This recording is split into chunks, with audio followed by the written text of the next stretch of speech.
رضی اللہ تعالی عنہ، ان کے متعلق ذکر ہے ابو داؤد شریف کی روایت میں کہ جب مکہ فتح ہو گیا تو وہاں سے چلے گئے اپنی جان بچانے کے لیے اور کشتی میں سوار ہو گئے۔ راستے میں پانی کے اندر کشتی پھنس گئی تو جو ملاح تھا کشتی کا اس نے سب سے کہا کہ اللہ کو پکارو، تو انہوں نے کہا کہ اگر اس مشکل میں بھی اللہ کو پکارنا ہے تو پوری زندگی اللہ کو کیوں نہ پکارا جائے۔ اسی وقت انہوں نے اللہ سے درخواست کی کہ اللہ اگر تو مجھے بچا لے تو میں تجھ پر ایمان لے آؤں گا اور تیرے ساتھ کسی کو شریک نہیں کروں گا۔ اللہ نے بچا لیا، واپس آئے، ایمان قبول کیا اور حضرت ابوبکر صدیق رضی اللہ تعالیٰ عنہ کے دور میں بھی موجود رہے۔ زکوٰۃ کا انکار کرنے والوں کے خلاف انہوں نے قتال بھی کیا۔ تو یہ ہے انسان کی فطرت میں جو ان بلٹ ہے اللہ کی توحید، اور یہ ہمارے روزمرہ کے معاملات بھی ہیں۔ جب مشکلات میں انسان گھر جاتا ہے اور اسباب ساتھ چھوڑ دیتے ہیں تو پھر مسبب الاسباب ہی یاد آتا ہے۔ تو اسی مسبب الاسباب کو، اسی اللہ کو جو علی کل شیء قدیر ہے، صرف اسی کو پکارنا چاہیے، اسی پر توکل کرنا چاہیے۔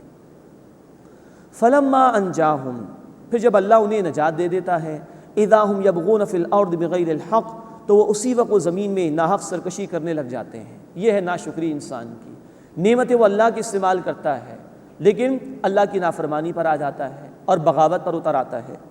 یا ایھا الناس، اے لوگوں، انما بغیکم علی انفسکم، یقیناً تمہاری شرارت کا وبال تمہیں پر ہوگا۔ متاع الحیات الدنیا، یہ دنیا کی زندگی کا تھوڑا سا فائدہ ہے۔ ثم الینا مرجعکم، پھر تمہیں ہماری طرف لوٹ کر آنا ہے۔ فننبئکم بما کنتم تعملون، پھر ہم تمہیں بتا دیں گے جو کچھ تم کیا کرتے تھے۔ اس کے بعد دنیا کی زندگی کی مثال دی جا رہی ہے۔ انما مثل الحیات الدنیا، بے شک دنیا کی زندگی کی مثال ایسی ہے، کما ان انزلناہ من السماء، جیسے ہم نے آسمان سے پانی اتارا، فاختلط به نبات الارض، تو اس سے زمین کا سبزہ خوب گھنا ہو کر نکلا، مما یاکل الناس والانعام، اس سے انسان بھی کھاتے ہیں اور چوپائے بھی، حتی اذا اخذت الارض زخرفها وزینت، یہاں تک کہ جب زمین نے اپنی رونق خوب پکڑ لی اور وہ مزین ہو گئی، وظن اہلها، اور زمین والوں نے خیال کیا، انہم قادرون علیہا، کہ اس پر قدرت رکھتے ہیں، اس فصل پر ان کا اختیار ہے، اتاہا امرنا لیلا او نہارا، تو اچانک ہمارا حکم رات میں یا دن کے وقت آ گیا، فجعلناها حصیدا، تو ہم نے اسے کٹا ہوا ڈھیر کر دیا، کأن لم تغن بالامس، گویا کہ وہ کل تھی نہیں، زمین اور فصل موجود ہی گویا نہیں تھی۔ کذالک نفصل الآیات لقوم یتفکرون، اسی طرح ہم آیات کھول کھول کر بیان کرتے ہیں ان لوگوں کے لیے جو غور و فکر کرتے ہیں۔ اب بیان کیا گیا کہ آسمان سے پانی اللہ برساتا ہے، اسی طرح اللہ تعالیٰ فصل کو اگاتا ہے، زمین پر فصل لہلہانے لگتی ہے، کاشتکار اور اس کے اگانے والے خوش ہو جاتے ہیں، سمجھتے کہ ہمیں پوری قوت اس پر حاصل ہے۔ اللہ کا عذاب آتا ہے اور اس پوری فصل کو برباد کر دیتا ہے۔ یہی مثال انسان کی ہے۔ انسان کا معاملہ بھی یہی ہے کہ اللہ اس کو پروان چڑھاتا ہے، بچہ ہوتا ہے انتہائی کمزور، اللہ اس کو جوانی تک پہنچاتا ہے، تمام تر صلاحیتیں اسی عروج پر آ جاتی ہیں، انسان سمجھتا ہے کہ مجھے اپنے اوپر بڑا اختیار حاصل ہے اور وہ کسی کو خاطر میں نہیں لاتا، لیکن وقت آتا ہے کہ اللہ تعالیٰ اس کو دکھا دیتا ہے، جب ذرا کبھی طبیعت خراب ہوتی ہے، کوئی بیماری آتی ہے، بڑھاپا آتا ہے، تو انسان کو اپنی حقیقت پتہ چل جاتی ہے۔ تو انسان بھی بہت کچھ محنت کرتا ہے، بہت کچھ جمع کرنے کی کوشش کرتا ہے، لیکن موت آتی ہے اور سب کچھ یہیں رہ جاتا ہے۔ الہاکم التکاثر حتی زرتم المقابر، کثرت کی خواہش نے تمہیں غفلت میں ڈال دیا، تم نے آخرت کو بھلا دیا، حتی زرتم المقابر، یہاں تک کہ تم نے قبریں جا دیکھی۔ تو انسان کتنی محنت کر لے، یہاں جو کچھ بھی ہے یہیں پڑا رہ جائے گا، جانا ہے جب اللہ کی طرف تو صرف انسان کے اعمال اس کے ساتھ جائیں گے۔ اللہ یہ حقیقت ہمیں سمجھنے کی توفیق عطا فرمائے اور ہمیں ہماری آنکھوں کی بند ہونے سے پہلے اصل زندگی آخرت کی تیاری کی توفیق عطا فرمائے۔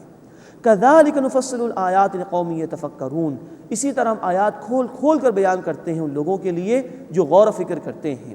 واللہ یدعو الی دار السلام، اور اللہ سلامتی کے گھر کی طرف بلاتا ہے، یعنی جنت کی طرف بلاتا ہے۔ وَيَهْدِي مَن يَشَاءُ إِلَىٰ صِرَاطٍ مُّسْتَقِيمٍ، اور اللہ جسے چاہتا ہے سیدھے راستے کی ہدایت عطا فرماتا ہے۔ یہ بھی نوٹ فرمائیے، جب اس طرح کے الفاظ قرآن میں آتے ہیں، وَيَهْدِي مَن يَشَاءُ، اللہ جس کو چاہتا ہے ہدایت دیتا ہے، اس کا ایک ترجمہ یہ بھی ممکن ہے، اللہ اسے ہدایت دیتا ہے جو ہدایت چاہتا ہے، جس میں تڑپ ہوتی ہے، جس میں لگن ہوتی ہے۔ یہ بات آئیے سورہ شورى آیت نمبر 13 میں وَيَهْدِي إِلَيْهِ مَن يُنِيبُ، اللہ ہدایت اپنی طرف اسے دیتا ہے جو اللہ کی طرف رجوع کرتا ہے۔ تو یہ دونوں تراجم سامنے رہنے چاہیے، اللہ جس کو چاہتا ہے ہدایت دیتا ہے، اور نمبر 2 اللہ اسے ہدایت دیتا ہے جو چاہتا ہے کہ اس کو ہدایت مل جائے۔ اللہ ہمیں ہدایت کے حصول کے لیے محنت کرنے کی توفیق عطا فرمائے، اور اللہ ہمیں ہدایت پر صراط مستقیم پر استقامت کے ساتھ آگے بڑھنے کی توفیق عطا فرمائے۔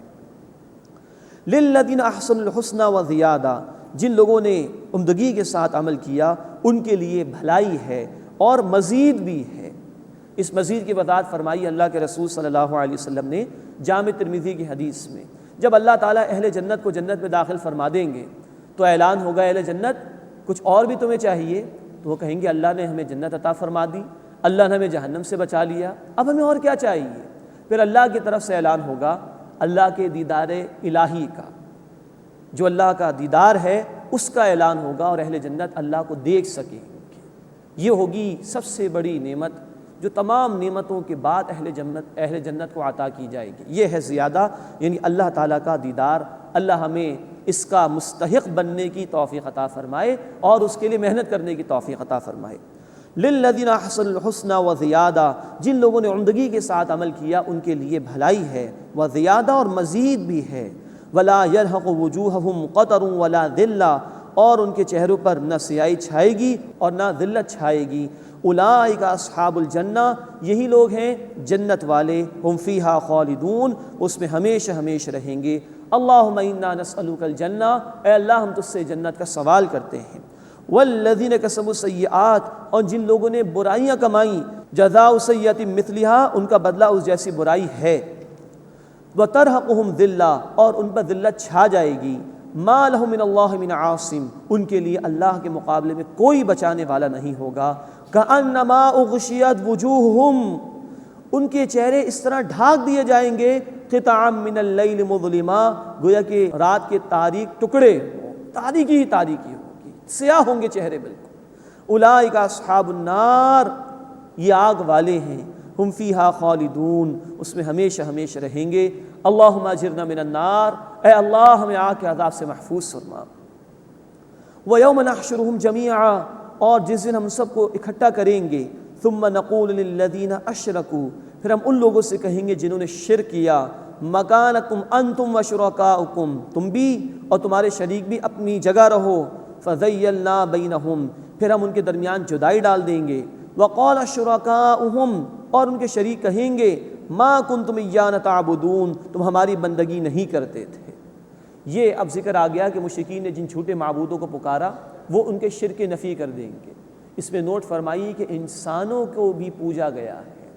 بخاری شریف اور مسلم شریف کی حدیث ہے، اللہ کے رسول صلی اللہ علیہ وسلم نے فرمایا، اللہ تعالیٰ لعنت فرمائے یہود و نصارہ پر جنہوں نے اپنے انبیاء کی قبروں کو سجدہ گاہ بنا لیا۔ تو چاہے بتوں کو پوجا گیا ہو یا اللہ کے نیک بندوں کو پوجا گیا ہو، وہ سب اپنے ان شرک کرنے والوں کے شرک کی نفی کر دیں گے۔ فَكَفَى بِاللَّهِ شَهِيدًا بَيْنَنَا وَبَيْنَكُمْ، بس ہمارے اور تمہارے درمیان اللہ کافی ہے بطور گواہ کے۔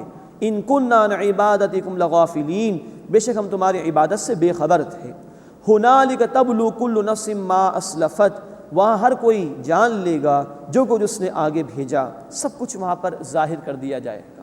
سورہ زلزال میں اللہ تعالیٰ فرماتے ہیں، فَمَن يَعْمَلْ مِثْقَالَ ذَرَّةٍ خَيْرًا يَرَهُ وَمَن يَعْمَلْ مِثْقَالَ ذَرَّةٍ شَرًّا يَرَهُ، ذرہ برابر بھلائی ہوگی انسان اسے موجود پائے گا، اور ذرہ برابر برائی ہوگی انسان اسے بھی موجود پائے گا۔ وَرُدُّوا إِلَى اللَّهِ مَوْلَاهُمُ الْحَقِّ، اور وہ اپنے سچے مولا یعنی اللہ کی طرف لوٹائے جائیں گے۔ وَضَلَّ عَنْهُمْ مَا كَانُوا يَفْتَرُونَ، اور ان سے گم ہو جائے گا جو وہ جھوٹ باندھتے تھے، جو شرک کیا کرتے تھے، اللہ کے ساتھ دوسروں کو پکارا کرتے تھے، سب بھول جائیں گے وہ۔ اس کے بعد چوتھا رکوع سورہ مبارکہ کا شروع ہو رہا ہے، اس میں اللہ کی قدرتوں کا بیان ہے۔ قرآن حکیم کے بارے میں چیلنج دیا گیا ہے کہ اگر اس میں کوئی شک ہے تو اس کا جیسا کلام پیش کر کے دکھاؤ، اور نافرمانوں کے انجام کو بیان کیا گیا ہے۔ اب جلالی انداز میں اللہ کی قدرتوں کا بیان آ رہا ہے۔ قُلْ مَن يَرْزُقُكُم مِّنَ السَّمَاءِ وَالْأَرْضِ، اے نبی صلی اللہ علیہ وسلم ان سے پوچھئے کون آسمان اور زمین سے تمہیں رزق عطا کرتا ہے؟ أَمَّن يَمْلِكُ السَّمْعَ وَالْأَبْصَارَ، یا کون سماعت اور بصارت کا مالک ہے؟ وَمَن يُخْرِجُ الْحَيَّ مِنَ الْمَيِّتِ، اور کون زندہ کو مردے سے نکالتا ہے